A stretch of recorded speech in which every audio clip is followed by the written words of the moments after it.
Hex as well. This is an amazing build. This is an amazing build. The refresher on Queen is so strong. Just look at the damage she's going to deal with the Sonic Wave in next team fight. And then you add the fact that she has 2 BKBs, 2 Hexes. Yep. It's just great for Queen. You're actually going to have 13 seconds worth of immunity time for her, next charge of the BKBs. Yep, 7 and 6 second BKB. It's pretty good.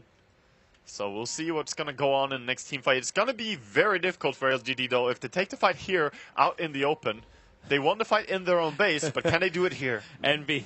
The Spirit, he's doing it right underneath the Ember Spirit, and he's going to keep jumping in one more Spirit. That's all maybe he has to do. Throw in a Spirit, watch what's happening, doesn't put himself at risk to do this. No, he's like, hey, how are you doing? Like, the only thing which could go wrong is Batrider Fireflying in on him, and the Radiant have an Observer Ward down for that.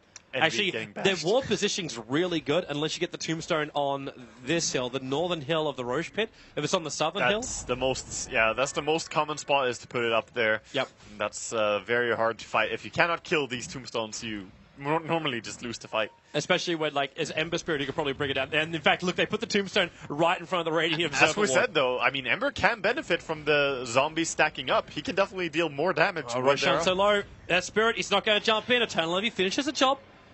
And they just back up. Yeah. They didn't find an opening. Very safe Roshan there. Steady and easy from the side of C9. They have the entire solo crest as well on Big Daddy No Tail. That is really good in this fight, in this game. There is, of course, MKB on Gyro, but against Ember, it is amazing.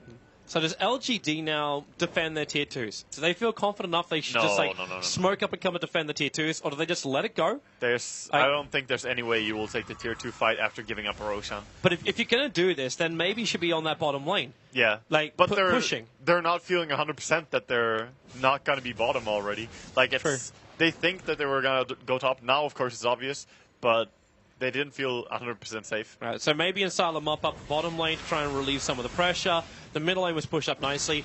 I'm kind of actually liking the Blink Dagger over on the Ember, considering how quickly he's going to move from position to position. It's okay. I mean, it could be money spent towards second Daedalus, though. I'm not sure if I like it or not. There's the Tombstone Camille Bone 7. He's only halfway through that Firefly, still looking for a target. Sylar's the best one here. That BKB and Mask of Madness. She also flagged the fact he picked up an Alpha Wolf, so there's bonus damage. Here comes Fader, in for that ultimate, the snowball dodge from Yao. They might look for the secondary one. There it flies out. MMY is dropping low, but Fader not finding any kills with it just yet. Yao will be one of the first ones to drop down with Zhao Wait. But Sylar says his crowd is losing so much damage. 198 taken. 224 was the end number.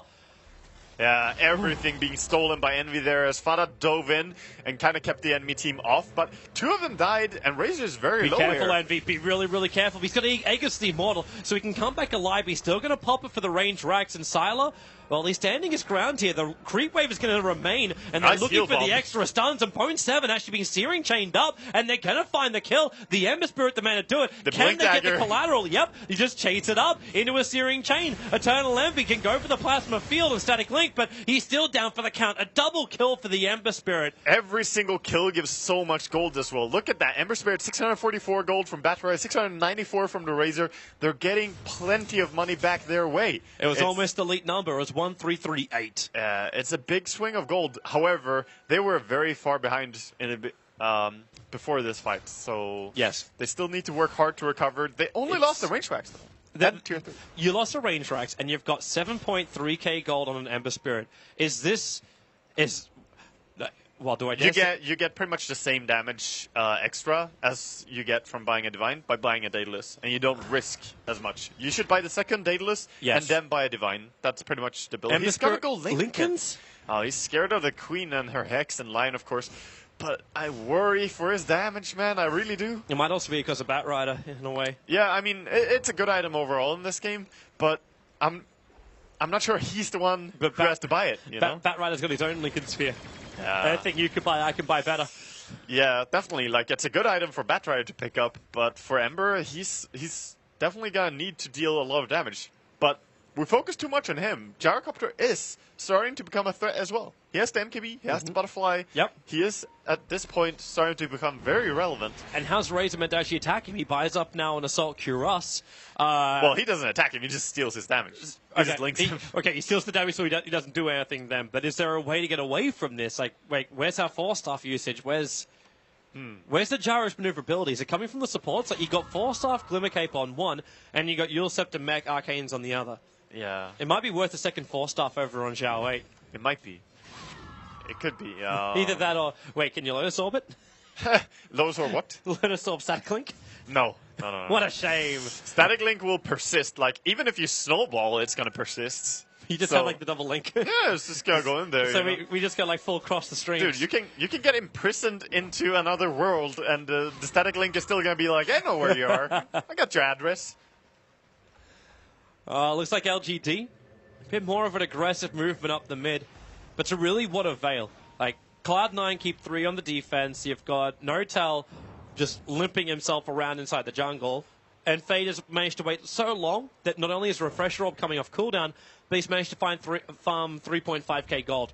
And they're grouping up together. It's a 5-man smoke move. It's the smoke time. They're going now. C9 looking to be the initiators again. It has been going really good for him when they get the initiation.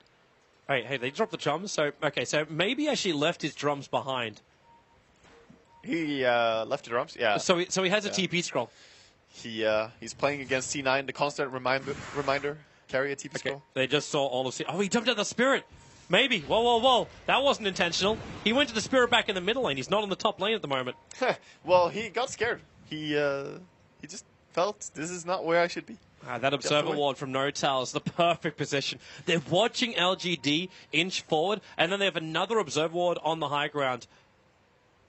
Yeah, and right now it's very, very important. The initiation is everything. They still see him. Here comes Bone 7. Glimmer Cape, he missed the he actually missed the lasso. 4 stops away, realizing it wasn't going to work. He gets the BKB, and now the Lincoln Sphere protecting Sylar of all people. Snowballing in after Undying Fader, trying to blink further away, and they get the stun and the burst damage. The Tuskar will drop. Eternal Envy. Okay, that Laguna play didn't really do much. And Envy, they just run away. Glimmer Cape, but up with the blinking from Fader. He'll actually use his refresh so he can blink away again. And Sylar dragged back in. They shallow grape him up. Envy so low, maybe trying to rip him apart. They brought down Envy. Sylar still so low. Finally dead for the cause. But Fader, how big is that cause to him? The BKB will wear off. And the Ember Spirit jumping in deeper. The Blink Dagger up. He gets a Searing Chase to force up. Notel Trump down some space to actually get the Glimmer Cape off, but he'll still end up dying. Meanwhile, home in trouble. The Tier 4 tower is dropped, but that's all that was lost for LGT. Yeah, very even exchange there in the end, losing Razor and dying for the Gyro and Tusk.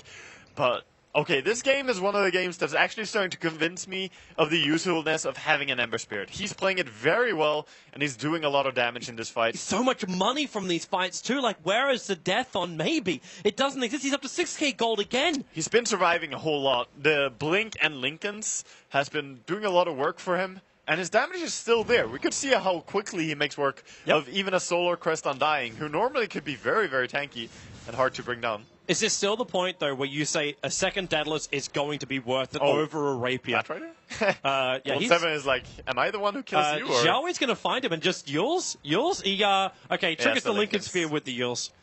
Spawn 7 just trolling around. It's at that point you would actually want the 4-staff. Trigger the Linkers with the 4-staff, then Yules him up. Look at Queen, pressure top, someone has to defend, and the Tier 1 bottom is not really something they can go for here. It's okay, like, Zhao just buys a TP scroll from the side shop. He'll get himself back. And they're just trying to add as much pressure to the bottom lane to make it so C9 just don't just storm down the mid again. Yeah, their entire push was stopped, though, so they're going to have to go back and defend, keep farming up. And once again, we're looking over to the Ember Spirit and seeing like 7,000 gold. What do you do now? And with this item build that he's going for, I still think that he should go for a second Daedalus in terms of just damage output. Yep. He definitely has the survivability and maneuverability. I'm okay with either option. I mean, I would love the Divine as well. I think everyone would, just as a crowd favorite, but he doesn't need to take the risk, so why do it? Same time, we're getting Queen of Pain finishing up an Octarine core. Octarine. So he has lower cooldown now on the Refresher. And of course, just lower cooldown on Blink in general is very nice for her. So she's going to be even more maneuverable. Of all the positions in the map right now, LGD are going to be the first ones to, one, deny a Bounty Rune with the Wild Wing, and two, see the fact that Roshan has respawned. It was a very quick spawn time. It was only 7 seconds out of the potential spawn time of him. Nice. So Cloud9 at this point have not scouted it out, but LGD are aware of it. Yeah, very good. The Helm of Dominator is still doing work from the Gyrocopter, showing that off with the creep. I'm actually wondering now what Cloud9 can do with this.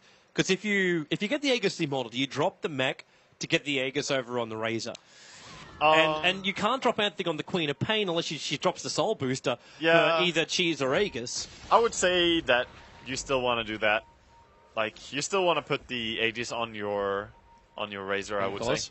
It's a 5-man smoke out. LGD are not going to let him have it, but then again, Cloud9, they started it, and then they fell back. So Fader, the first man at the front lines, he'll BKB. Hex is on Xiao Wei, isolating him with a Sonic Wave. They're still going to find that kill. MMY going to be lassoed up, so there's no Shallow Grade's going to help them out. They're fighting within the Tombstone, but now Sylar, finally with the call down going to work. Watch your Ember Spirit as well. He's going after Bone 7. They've managed to actually bring down line. Bone 7 successful to run away, and then MMY is going to cut him off for the pass. Trying to be denied for the neutral. It's not possible to do so. Fader and Envy, controlled as maybe bounced himself away on the back of the Spirit. They keep their two major cores alive, and Cloud9 expended a lot to do that. Every core still alive, and that was a pretty clustered fight once again. Ember was going all over the place, managed to kill the Lion, then get out. But also the Queen of Pain and her Hex, so dangerous. They're almost secured there, Ember. For the rare gatherers. Is it time? Yeah, it might be. Maybe it's in the neighborhood. So if you want to get yourself some rares, get your camera position right on Ember Spirit. Do you actually have to look at it? You actually have to be watching it when you purchase it. All right. That's how you get the res. Okay. Follow secrets to victory. And before Scriff never takes the camera off Ember from now on. Well, Roshan's going to die now to Cloud9. So they will get the Aegis. Eternal Envy will lose the mech for the Aegis, the Immortal. And the Cheese, for the moment, will be carried by Notal. But he can just give... Actually, he's dropping on the ground. Oh, he can blink in and hex him. Oh, he jumps away with the ulti. He's going to farm the Ancients, though. Queen might be aware of this. They're pinging it out. I'm not going to try. There's the blink. Too tough to kill him in the end. How much surplus has he got? He's got 3.8k surplus. What a magical number. What a nice number, Ember. What a very beautiful number. If only I could buy something for 3.8k gold. But more than likely, he could just be looking for a Monkey King power of the second Deadless. Like,